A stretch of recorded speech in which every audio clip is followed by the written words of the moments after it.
It's crunch time. The final touches, final installations, are coming to this Lake Minnetonka area home in Mound, a home that has to be finished in a matter of weeks. So it's quite crazy in here right now. The demand for homes in the Twin Cities is literally through the roof. Housing market is insane. But And it's causing people to take pause. there's one big problem. In my segment of the market, the lumber prices would have been 100 to 200 grand.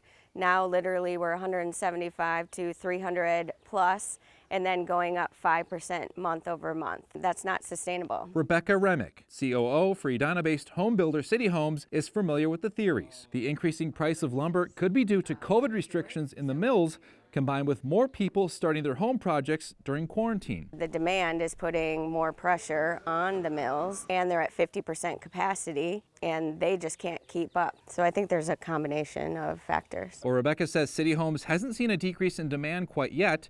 She says builders are reaching a breaking point, with no sign of lumber price increases slowing down anytime soon. We really need the mills and the government to figure out how they're going to fix this problem. Jason Rantala, KARE 11 News. It's just an incredible view. Hundreds of feet of height. It's 42 stories, it's 550 feet tall. We'll give you a new perspective of downtown Minneapolis. This town deserves exceptional architecture.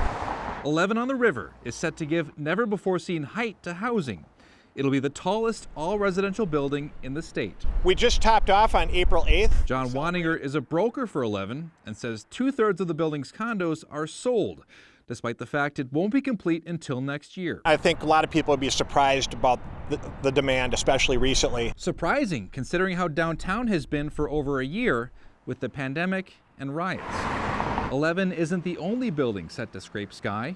RBC Gateway in Nicollet Mall will be over 500 feet tall and will feature residential living in addition to a hotel and office space. That's a good indication that if those are selling by pre-solds that fast and they're not even completed, that those buildings are still good to build and people are wanting them. There's a demand. Troy Sanders is a local realtor, but says despite the new buildings, it's kind of like a pause button. There's still been some hesitancy about living downtown of late, even despite an extremely hot housing market metro-wide. If you're selling a condo in downtown Minneapolis, the realtor should give you the right expectations that it might take several months. While downtown deals remain elusive, Sanders says buyers can be pickier and may be able to write an offer with less competition from others. You may not have to go that 30, 40, 50 over list price. If downtown is your goal, he suggests working with the realtor that specializes or even lives downtown. So you really know your investment strategies, your pricing strategies, and knowing the outcome and the future.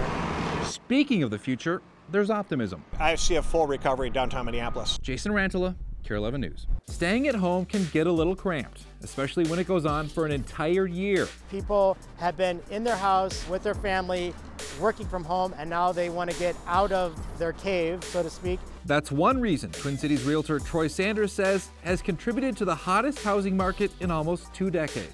It's a roller coaster, it's a moving target. So in order to not be taken for a ride, we've got a few tips for you.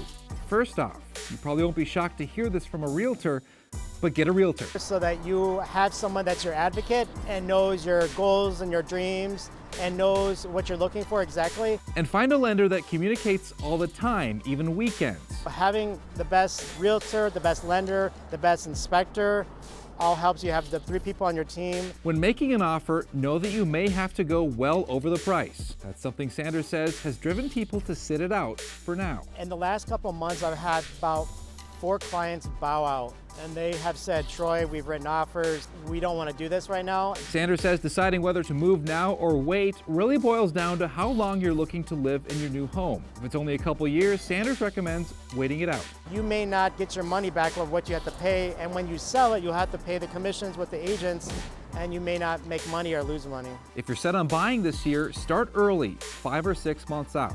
That's more time to figure out financials and more time to look at homes and figure out what you really want. That way, when you start looking, you're kind of faster able to run and sprint during this market versus do it all at once. Lastly, follow your feelings. You can look at numbers, but if you don't feel it, and it's not like I have to have this house, I always probably tell people it's a no. Jason Rantala, KARE 11 News.